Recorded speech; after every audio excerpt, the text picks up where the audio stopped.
Alright, so welcome back to another video. If you're noticing something new today in this sort of set, I got a new desk. My dad made this thing, it took him about 2 days, and I think it looks really good. It looks a lot less like an IKEA flat pack, which is always a good thing. But in today's video, I just wanted to show you guys how I personally color grade my videos. I think color grading is a super important part of filmmaking. It's a really good way to sort of create a look that you're going for and even create your own personal style and sort of make shots really consistent throughout a sequence. I still personally have a ton to learn about color grading. I'm by no means an expert at this, but I just thought today I would show you guys how I personally go about it. You can color grade inside Premiere Pro itself, Lightroom, there's all these other ways to do it. There's a ton of ways to do it, but what I personally like to do is I actually make a LUT inside of Photoshop, and then I export that LUT and then apply it onto my footage back in Premiere Pro. It sounds confusing, it's not hard at all. Today's video isn't really a tutorial on how to get a certain look in your footage. It's more just about how to use this technique to make a LUT and then import it into your project. So without wasting any more time, this is the clip we're going to be working on today.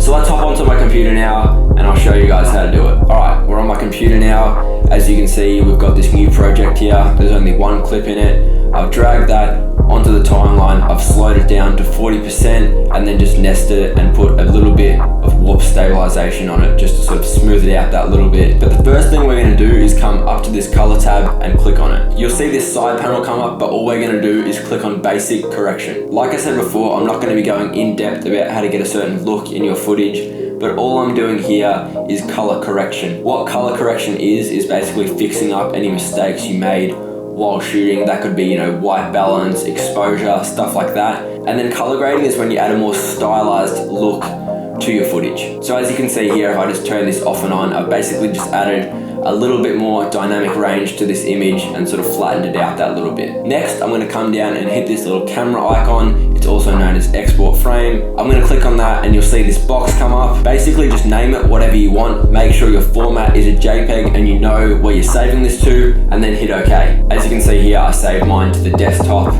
so it comes up on the desktop.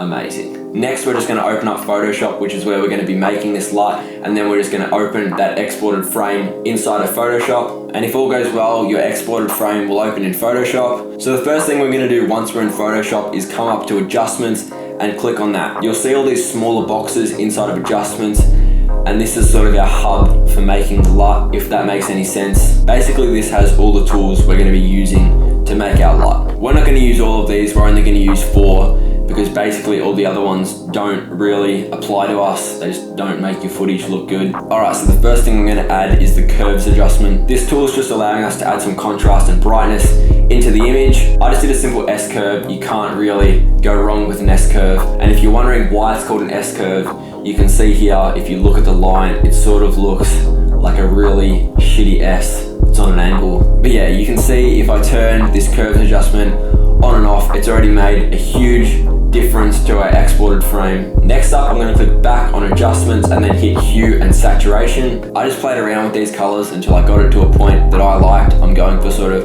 a reddy, purpley sunset. So I was sort of pushing those reds and yellows over. Once I was happy with them, I clicked back on adjustments and then opened channel mixer. This one's super sensitive and you only need to make like really small adjustments on the slider to make like a really big difference on the image. As you can see here, I just played around with it and made those highlights of the image a little bit redder.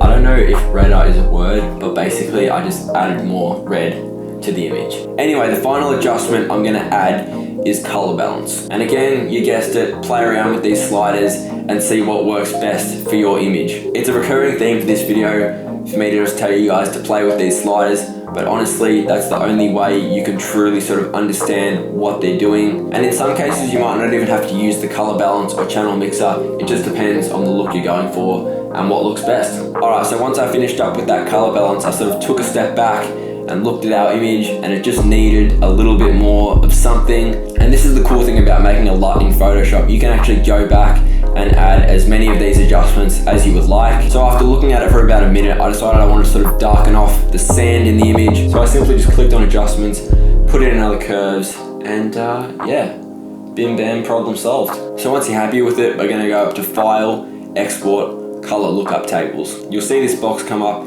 and we're just gonna make sure we've got the right settings before we export this. So for quality, I usually go somewhere in between like 30 and 70. For this tutorial, I'm just gonna keep it on 45, but keep in mind, the higher you crank up that quality, the harder it is for your computer to render. Then I'm just gonna make sure that only cube is ticked in this formats box. Once you got all that down, hit OK.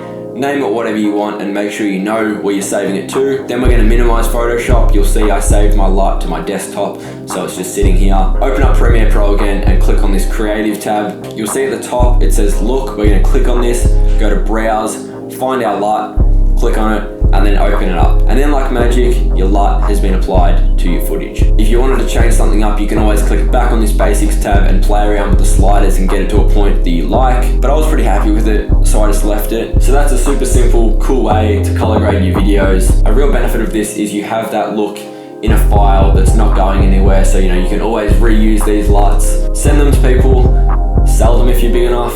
But yeah, I just think it's super handy to have your own sort of preset, your own sort of look in a file that's yours to keep. I've actually been really enjoying color grading recently and sort of trying to improve it as best as I can, and in that process I actually ended up making a TikTok. I feel like such a spud for plugging a TikTok.